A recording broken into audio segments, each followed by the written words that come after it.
Caro aluno, seja muito bem-vindo à nossa sétima aula do curso de auxiliar de logística.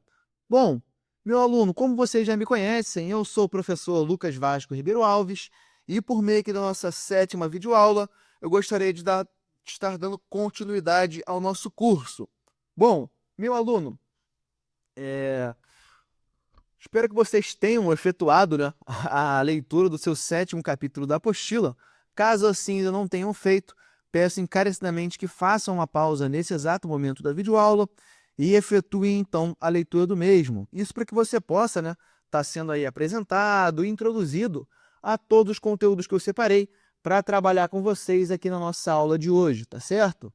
Bom, sem mais delongas então, vamos dar início aqui à nossa apresentação, né, do tema principal e dos seus respectivos subtópicos reservados para a aula de hoje.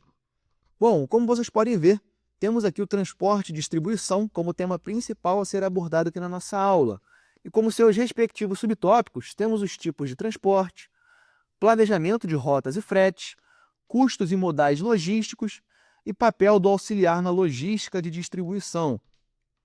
Pessoal, abrindo aqui, né, o nosso primeiro subtópico, sem perder muito tempo, temos os tipos de transporte, né? Pode ser rodoviário, ferroviário, né? Pode ser pelo mar também, por meio de navios, né? Que é o aquaviário, aéreo, enfim. Vamos falar sobre todos eles, tá certo? Bom, os modais de transporte, pessoal, eles são aí os meios pelos quais as mercadorias elas são movimentadas dentro da cadeia logística, né? E cada tipo possui aí suas características, vantagens e suas próprias limitações, né? Bom, começando a falar aqui do rodoviário do caso, né? Ele é o mais utilizado no Brasil, né? Tem uma grande capilaridade, como acesso a regiões remotas, é ideal, né? Para curtas e médias distâncias, flexível e com prazos bem mais rápidos também.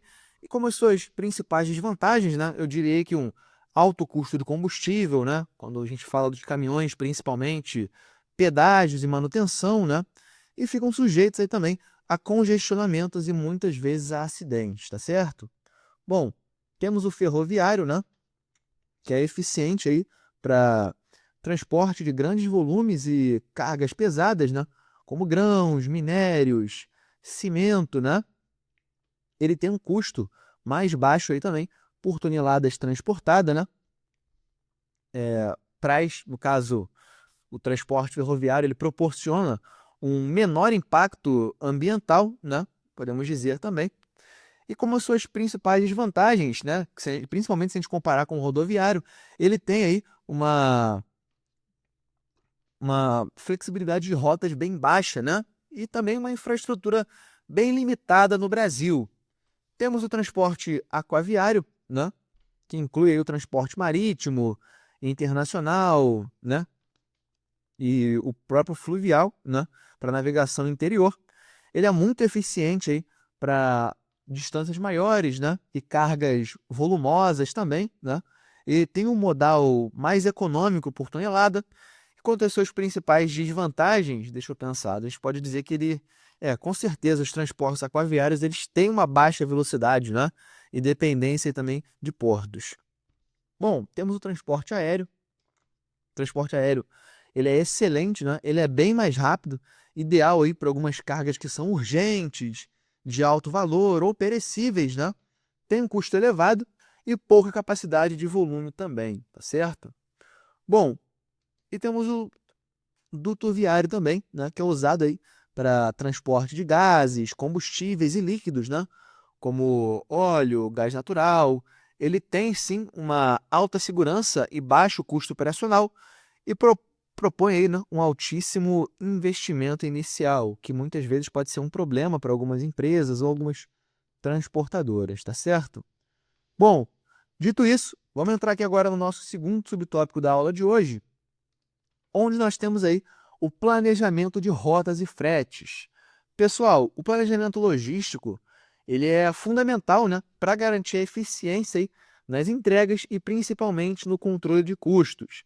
Temos em primeiro lugar a roteirização, né, que é importantíssima, né? Determina a ordem e o caminho das entregas, vai estar considerando aí na roteirização também a distância entre os pontos, tempo de deslocamento, restrições de trânsito, né? E as próprias janelas de entregas. E para isso, pessoal, a gente tem algumas ferramentas aí muito populares para serem utilizadas, né? Como Google Maps, Waze, softwares de roteirização, né? Que acabam otimizando aí alguns trajetos e reduzem também os custos principalmente, tá certo? Bom, temos os tipos de frete, né? Como CIF, que é o Cost, Insurance and Freight, né? Que é o frete pago pelo fornecedor. Temos o FOB, né? Que é o Free On Board, que é pago pelo cliente. E esses tipos de fretes eles podem ser realizados com frotas próximas, transportadoras terceirizadas, né? Ou até mesmo por meio aí de alguns fretes colaborativos, né? Que é, como eu disse para vocês, aproveitar o mesmo frete, só que no caso aí seria compartilhado com outras pessoas, por exemplo. Ah, poxa, eu contratei aqui um caminhão para levar essa carga para tal lugar, só que a carga é exclusiva, o caminhão só vai levar minha carga e vai sobrar um espaço. Colega de outra empresa, vocês querem colocar alguma carga aqui nesse caminhão? A gente divide os custos da entrega? Perfeito. Teria um espaço ocioso e ficaria bom para os dois empresários, tá certo? Os dois transportadores. Bom, e é claro que nós temos um planejamento eficiente, né? Que leva a uma redução de custos operacionais, aumento da produtividade da frota, melhoria, né, no cumprimento de prazos e um menor impacto ambiental também, tá certo? Bom, dito isso, vamos abrir aqui agora o nosso terceiro subtópico, onde nós temos os custos e modais logísticos. Pessoal, compreender, né, os custos envolvidos no transporte e a própria escolha adequada dos modais é essencial para a gestão logística inteligente, né? Bom, temos aqui os principais custos logísticos, né? Opa, deixa eu apagar aqui. Principais custos logísticos, como o combustível, né? Que vai variar bastante hein, conforme a rota e o tipo de veículo, né? Temos os pedágios e tarifas, manutenção de veículos, né? Mão de obra, como motoristas e ajudantes, impostos e taxas, né? Como o ICMS sobre frete, por exemplo, né? E os próprios custos de armazenagem temporária, que são avarias, seguros de carga também, né, pessoal? Acabam influenciando aí bastante. Temos a escolha do modal, que influencia também no custo, né?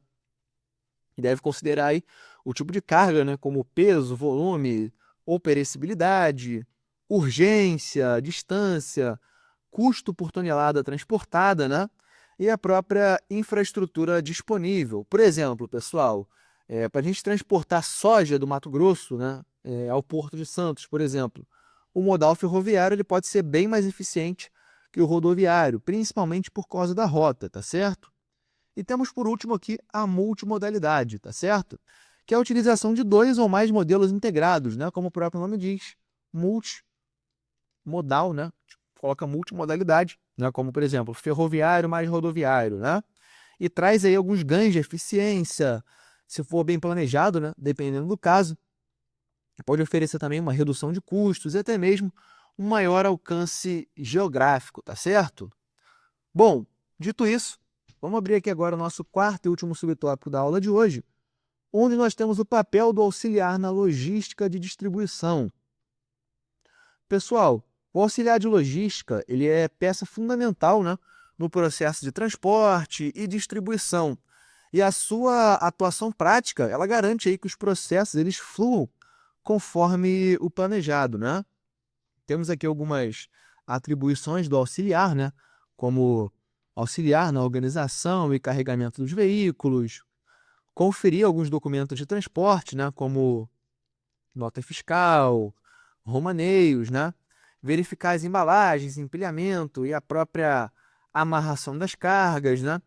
Apoiar o planejamento de rotas com algumas informações do dia a dia, né? Como trânsito, condições das vias, e controlar também o tempo de saída e chegada de veículos, né? Além, é claro, aí de atualizar alguns sistemas com o status de entregas, por exemplo, né? Bom, temos as habilidades importantes, né?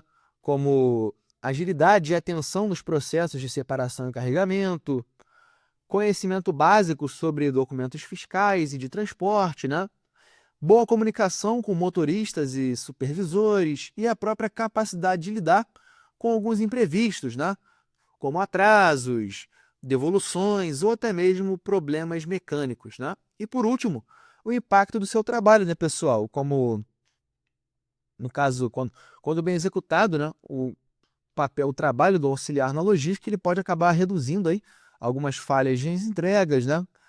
Pode oferecer menos retrabalho com devoluções ou reclamações e oferecer também um apoio direto à satisfação do cliente final, tá certo? Bom, meu aluno, esse foi o nosso conteúdo reservado para a aula de hoje. Mais uma vez, fico muito grato pela sua atenção até o presente momento. Vejo vocês na nossa próxima aula. Um forte abraço, meu aluno. Muito obrigado pela sua atenção.